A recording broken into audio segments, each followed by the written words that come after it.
Bismillahirrahmanirrahim. Assalamualaikum warahmatullahi wabarakatuh. Bersua dalam berita perdana malam ini, saya Muhammad Noh Johari. Saya Umi Masitas Osman. Berita-berita utama malam ini.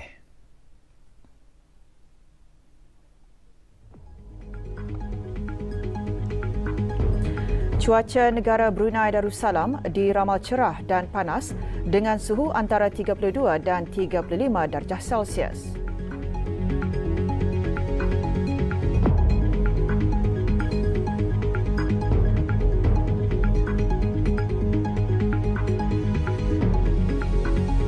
Perancangan penting bagi mengelak pembaziran dalam mengadakan rumah terbuka.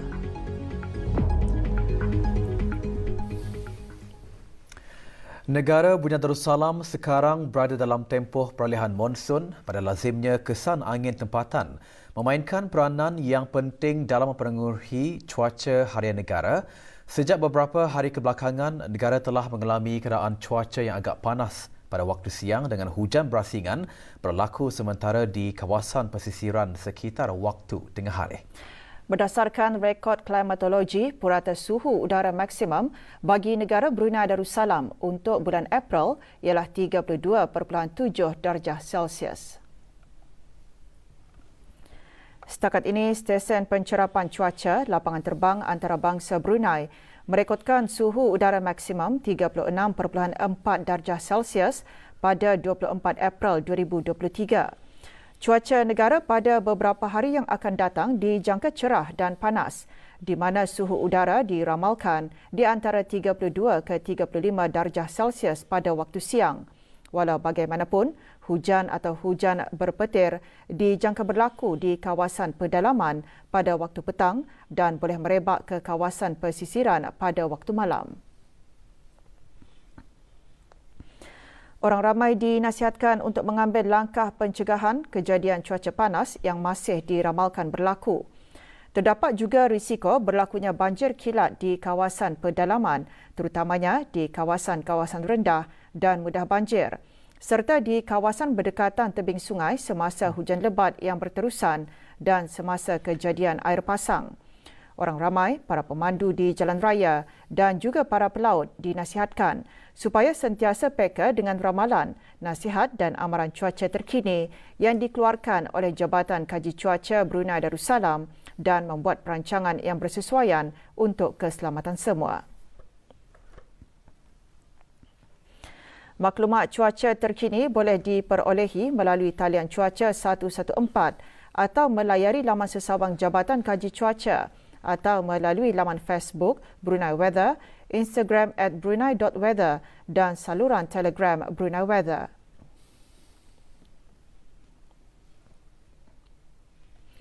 Suruhanjaya Tinggi Australia di negara Brunei Darussalam menganjurkan acara sempena Hari Kor Tentera Australia dan New Zealand ANZAC. Acara diadakan di Tugu Peringatan Brunei Australia di Pantai Muara. Ia sebagai memperingati askar-askar Australia dan New Zealand yang terkorban dalam peperangan, konflik, operasi keamanan dan kemanusiaan. Hadir yang berhormat Pendatul Lala Raja Major Jeneral Besar Datuk Paduka Seri Haji Awang Halbi bin Haji Muhammad Yusof, Menteri di Jabatan Perdana Menteri dan Menteri Pertahanan kedua. Juga hadir Tuan Yang Terutama Luke Arnold, Pesuruhjaya Tinggi Australia ke negara ini dan Tuan Yang Terutama Maida Toru, Duta Besar Istimewa dan Mutlak Jepun ke negara Brunei Darussalam. Setelah 3 tahun berhadapan cabaran COVID-19, trend rumah terbuka atau open house sempena Hari Raya Aidilfitri lebih meriah pada tahun ini. Berikutan cuti awal 4 hari sempena perayaan tersebut, orang ramai pastinya mengambil peluang untuk menganjurkan rumah terbuka. Dalam mengadakan rumah terbuka, perlunya perancangan dari segi belanjawan bagi mengelak pembaziran. Dalam keseronokan menganjurkan rumah terbuka yang dihasrat mengeratkan silaturahim dan mengukuhkan lagi perpaduan, hidangan yang cukup bagi para tetamu semestinya menjadi antara perkara yang diutamakan. Buat rumah terbuka, pertama dikirakan berapa orang dipanggil, Itu baru kami mengudara catering atau Untuk mengelakkan pembaziran, mestilah pandai merancang lah dengan nyorang bajet kita ni itulah. Sukat-sukat itu mesti ada lah. Untuk open house, kami merancang perbelanjaan dalam kiraan kalau memanggil saudara-saudara dalam 100 orang, kami menyediakan 150 lah kalau untuk catering. Juadah rumah terbuka sememangnya menyediakan banyak pilihan yang dapat menimbulkan keinginan merasa pelbagai hidangan. Namun perlu diingat pengambilan berlebihan membawa kepada pembaziran. Okey, mengikut kemampuan dimakanlah, jangan mengambil lebih. Akhirnya kan berbuang juga kan, sayang juga. Kalau keluarga ramai kan dia beradik, paksa habis barang itu je. Ndak kalau ndak ambil kan kami buatakan. Semoga apa yang dianjurkan oleh agama Islam dalam bersederhana sentiasa diamalkan di samping menjaga kemaslahatan diri yang menjadi keutamaan dalam Islam.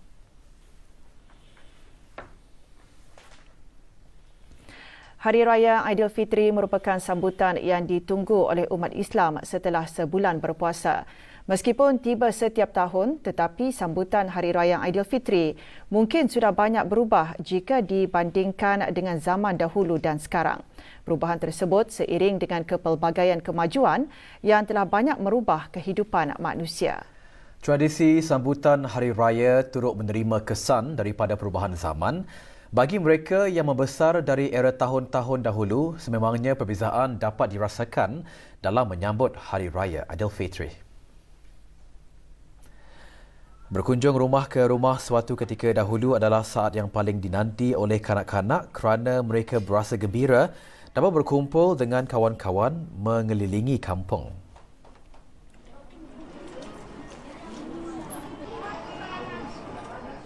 Kan kerana ni tanya selalu kalau kan ke rumah orang tu pasti dipedahkan ataupun kena lagaunya open house baru tu datang. Tapi kalau dulu ingat saya 80-an apa tu boleh bertanya ke sana kemari bah. Dulu-dulu tu saya masih ingat yang membolehkan kami berjalan bah sana kemari bah. Selamat bah rasanya bah. Jadi perlindungan pandai ngau. Jadi Keceriaan dan keseronokan jelas terpancar di wajah kanak-kanak yang sudah menerima pemberian gula-gula dan duit raya sebagai menandakan mereka telah mengunjungi rumah jiran dan saudara mara. Terhadap segala kesilapan yang dilakukan, selain meluangkan masa yang begitu bermakna. Tahun 70-an dan masuk ke 80-an itu masih lagi kita makan duit pacah tu. Jadi saya ingat tu kalau kena sedekahi dulu, kerana dulu kanak-kanak suka berjalan ni. Kerana ni kan jarang lagi lah. Kalau dulu kami sekampung tu kami agak kesana kemari. Jadi apabila kita ni sampai ke rumah orang-orang ni, kita ni ada mengutip gula-gula sebagai tanda kita ni kesana. Dalam memeriahkan suasana malam Hari Raya Aidilfitri pada zaman dahulu, pelita yang dibuat sendiri akan dipasang sekeliling rumah bagi menghiasi pekarangan rumah.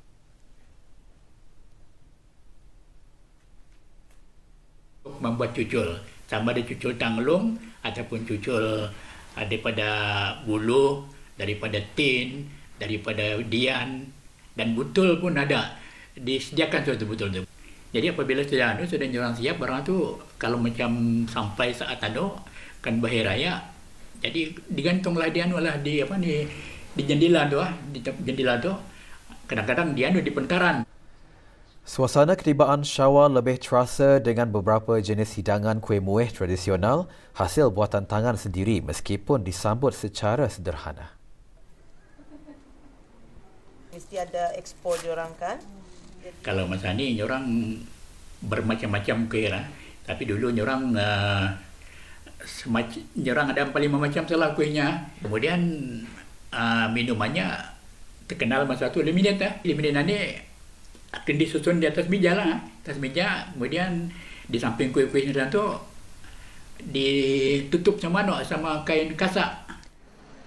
Kemeriahan sambutan Hari Raya Aidilfitri dahulu banyak meninggalkan kenangan manis. Tradisi yang diamalkan sejak zaman berzaman ini perlu terus dipertahankan agar ia tidak luput ditelan arus waktu.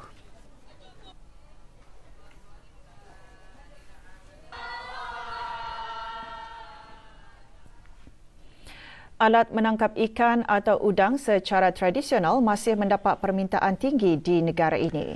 Ikuti bahannya seketika nanti.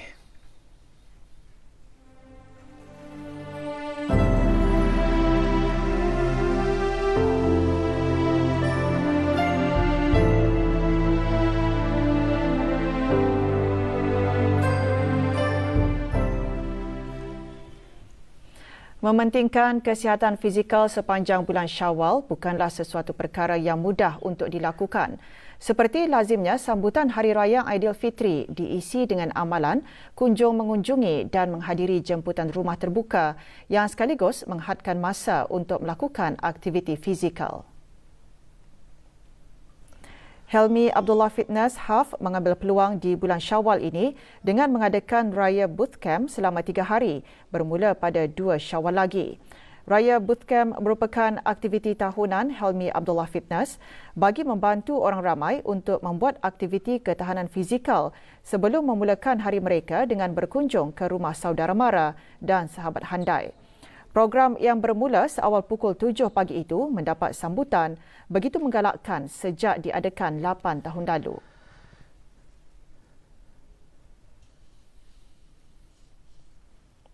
Raya Bootcamp actually group classes semasa raya lah. So ianya diadakan setahun sekali lah kan. So, intention is untuk menolong orang yang kan masa raya gym tutup and then even kami pun ada schedule kelas patang-patang atau so caranya buat kelas awal pagi lah sebelum kita ni beraya lah. Okay. So during the festive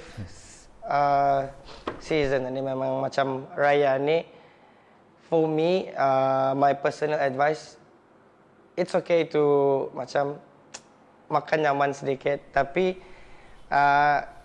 janganlah dalam sehari itu macam semua takkan dicuba. So at least you stop when you're kenyang lah. The key points here, lepas habis seminggu raya tu, jangan lupa to get back lah. Get back to your nutrition, get back to your exercise lah. Wanita dan kecantikan tidak dapat dipisahkan. Ini termasuk dalam memadankan tudung atau selendang mengikut kesesuaian baju yang berbagai fashion. Kini para wanita di negara ini mempunyai ratusan pilihan tudung dengan adanya banyak pengusaha tudung tempatan yang menawarkan pelbagai pilihan corak dan warna. Permintaan yang tinggi terhadap tudung atau selendang menjelang Syawal memang sudah dijangkakan. Kuantiti pengeluaran tudung dilipat gandakan dengan memastikan kualiti tudung tetap memuaskan.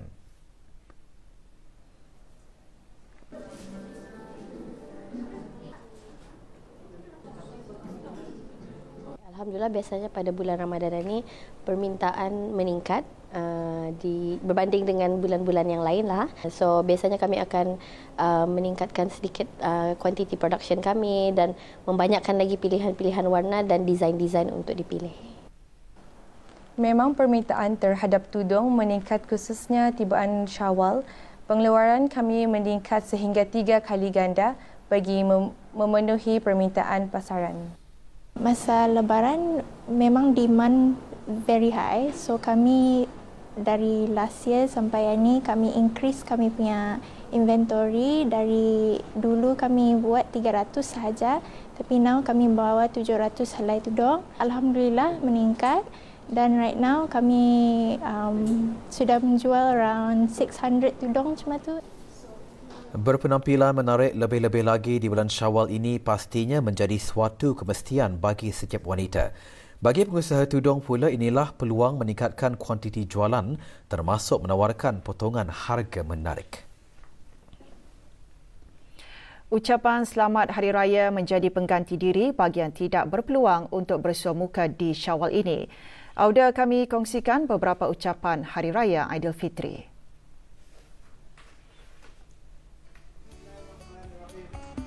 Allahu Akbar, Allahu Akbar, Allahu Akbar, walillahilhamd. Kami dari keluarga Syekh Syah ingin mengucapkan Selamat Hari Raya Aidilfitri. Maaf lahir dan batin. Selamat Hari Raya Aidilfitri. Maaf lahir dan batin. Selamat Hari Raya Aidilfitri. Maaf lahir dan batin. Allahu Akbar, Allahu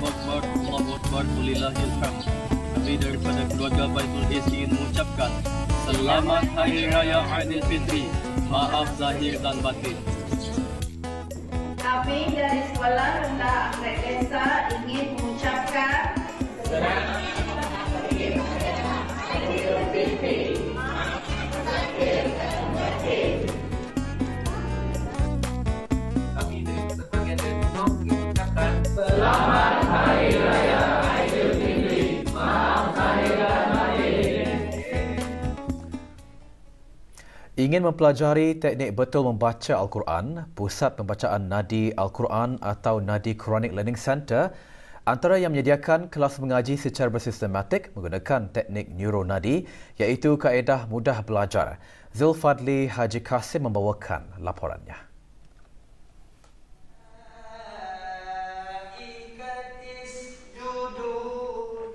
Nadi Quranic Learning Center merupakan salah satu inisiatif bagi menyahut titah ke bawah duli Yang Maha Mulia Paduka Seri Baginda Sultan dan Yang di-Pertuan Negara Brunei Darussalam yang berhasrat agar seluruh rakyat pandai membaca Al-Quran sekaligus menjadikan negara Brunei Darussalam sebagai negara zikir. Pusat ini menawarkan 4 jenis program iaitu kelas tahmid asas, kelas tajwid asas dewasa, kelas hafazan dan kelas talaki. Kesemua kelas yang ditawarkan sesuai untuk semua peringkat umur seawal 6 tahun hingga 70 tahun ke atas. Nadi Quranic adalah satu pusat mengaji Al-Quran dan tahfiz yang sistematik yang pertama di Brunei yang menggunakan teknik yang bernama teknik neuronadi iaitu mudah dan siok. Dan Alhamdulillah di Nadi Quranic Learning Center bermula pada 2016 iaitu bermula cawangan yang pertama di Beribi dan pada tahun 2018 kami telah berkembang dan mempunyai 8 buah cawangan. Dan juga pada tahun 2020 kami mendapat ataupun diiktiraf oleh The Book Brunei of Record dengan 10 anugerah. Dengan salah satunya is the first systematic educational Quranic di private sector di Brunei. Menurut Dayang Nur Azimah, sambutan orang ramai sangat menggalakkan. Cawangan Beribi sahaja mempunyai lebih 1,500 pelajar dan secara keseluruhan, ke-88 cawangan sudah membantu lebih daripada 6,000 pelajar untuk membaca Al-Quran. Biasanya kalau orang kan belajar Al-Quran, takut, malu, ragu-ragu. Dan insyaAllah dengan teknik, kami percaya dengan teknik kami ini, ia bantu untuk indah lagi ada perasaan macam itu. Okay? Pasal teknik kami ini adalah teknik yang pertama di Brunei dengan menggunakan secara beramai. Okay? So kalau di sini juga daripada pelajar-pelajar kami, selain daripada mengaji, kita ni akan dapat satu circle yang positif lah. Maksudnya circle yang sama-sama mau belajar Al-Quran, mau sama-sama ke syurga. Berbekalkan tekad dan azam yang kuat, Dayang Nur Azimah berhasrat untuk membantu lebih ramai orang, bukan sahaja pandai membaca Al-Quran, tetapi juga memahami isi kandungannya. Laporan Zulfadli Haji Kasim untuk Berita RTB. Bubu yang digunakan sebagai alat menangkap ikan atau udang secara tradisional masih mempunyai permintaan sangat tinggi. Malah pembuat bubu juga mampu memperoleh pendapatan lumayan. Daripada pelbagai jenis bubu yang digunakan, bubu ikan dan bubu udang galah adalah antara yang mendapat permintaan tinggi. Teknik anyaman merupakan teknik yang biasa digunakan dalam menghasilkan bubu. Pembuat bubu hanya memerlukan kemahiran meraut dan menganyam. Awang Haji Tudin bin Haji Ongsang, salah seorang yang masih aktif dalam pembuatan bubu, menjelaskan mengenai perbezaan bubu ikan dan bubu udang galah dari segi bentuk, saiz dan pembuatannya. Bubu ini bermacam-macam jenis. Ada bubu yang diperbuat untuk menangkap ikan keli dan ikan-ikan yang lain. Kemudian ada bubu untuk menangkap ikan-ikan yang besar yang digunakan di lautan-lautan. Kemudian ada pula bubu ini dibuat untuk menangkap udang galah. Jadi masing-masinglah cara pembuatannya. Beliau mula membuat bubu sejak lebih 50 tahun lalu. Menurutnya, bubu moden lebih tahan lama berbanding bubu tradisional kerana bubu moden menggunakan bahan yang boleh bertahan lama. Beliau juga bersedia mengajar mereka yang berminat untuk membuat bubu agar tradisi membuat bubu dapat diwariskan kepada generasi muda dan tidak luput ditelan zaman.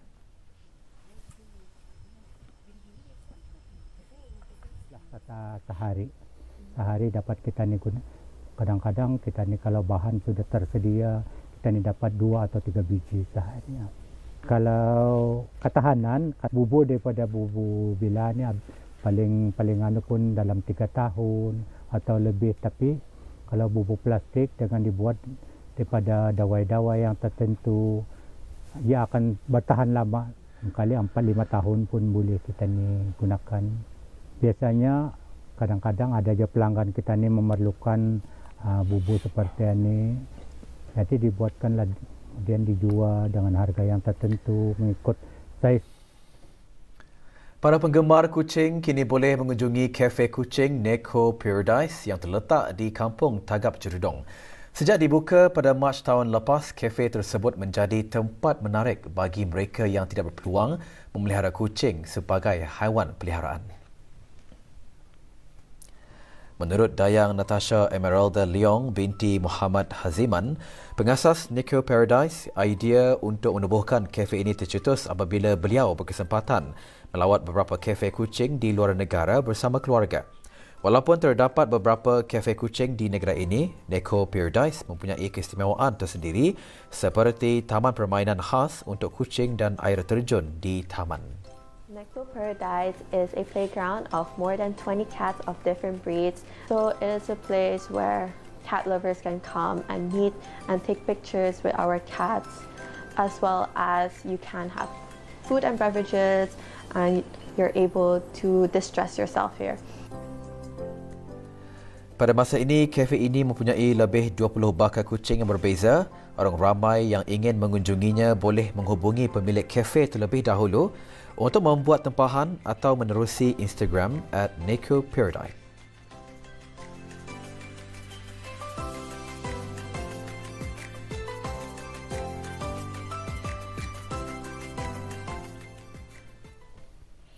Pasukan Polis di Raja Brunei akan mengadakan latihan hutan brusing tahun 2023 pada hari Rabu 26 April 2023 hingga hari Jumaat 19 Mei 2023. Latihan diadakan di kawasan hujung Jalan Selapun daerah Temburong. Sehubungan ini, orang ramai diminta agar tidak merasa cemas dan tidak menghampiri tempat latihan tersebut bagi mengelakkan perkara yang tidak diingini berlaku.